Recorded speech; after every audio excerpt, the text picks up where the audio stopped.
Join us today as we try to pluck all these leaves off this Japanese maple. Join us.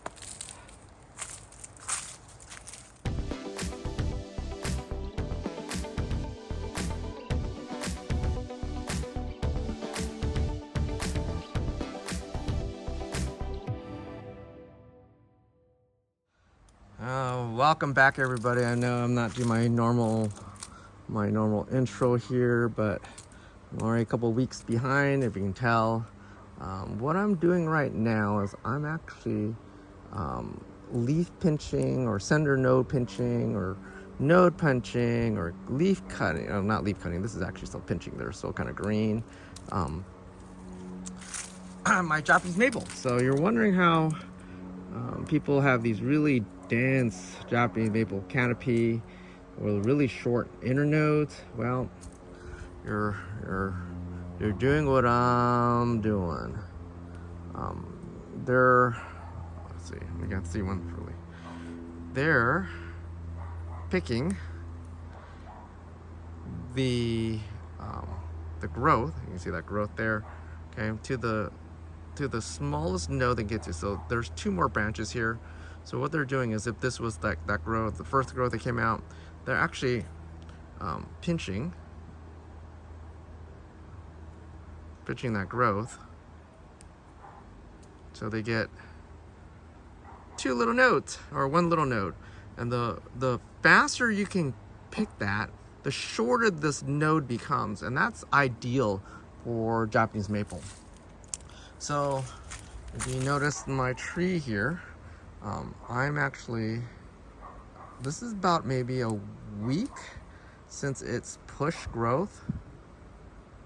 And I cut this guy pretty hard this year in the fall. Did I record that one? I don't even know I recorded that one. But I pretty much, let me work on this corner right here. I pretty much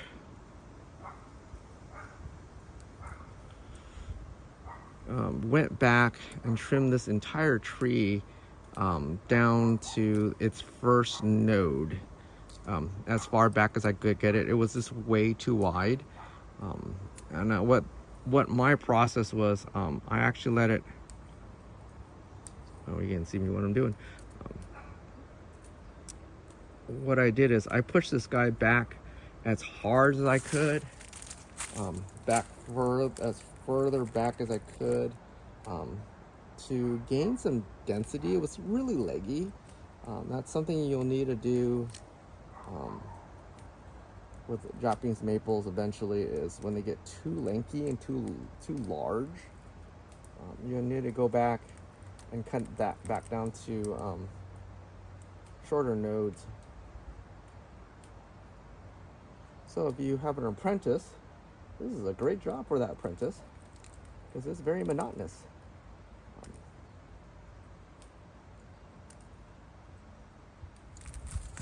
Or if you're retired, or this is your bread and butter, you can actually, my robotics team take over, and I don't have that time. And no, you can't build a robot to do this. I still miss them. You know, I even go back. Another ideal time to do this is when it's fully hardened off. I said this earlier, and you can leaf cut. So I'll go in usually around May, and what I'll do is I'll take a pair of scissors and cut them in half. So I'll cut all the pear leaves that are left on this tree in pairs. So I'll cut the pears down to one, and that will let more light into the tree, and then the inner nodes will have a better chance of dying out. And you'll notice, like right around May, a lot of the inner growth will turn yellow, and they'll fall off by itself. And you want those inner growth. That's like something to cut back to eventually.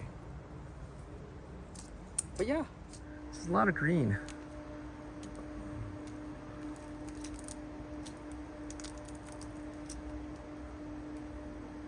But yeah, that's pretty much it. What you gotta do. Sometimes I'll lift it up and I'll actually pick a little further in. But usually, if it sticks out, it's pretty obvious. It's different from a kiyohime, as it's very similar. What I found out is it holds this red a little longer than the kiyohime. The kiyohime probably about 2 weeks. After it pulls out, it'll turn solid green. This will stay a red just a tad longer, like a week or two longer. When everything kind of starts to harden off, is to just cover everything back to where I want it. But this will save that majority of that time. And this whole thing's not even evenly grown out yet, so I got some spots are still pushing. That's pretty much it. I'll probably come back in about a week. I'll let it grow out, come back, kind of hit the ones I missed, and then kind of repeat this process until it hardens off. That's pretty much it. If you guys like the video, like and subscribe. I'll see you guys later.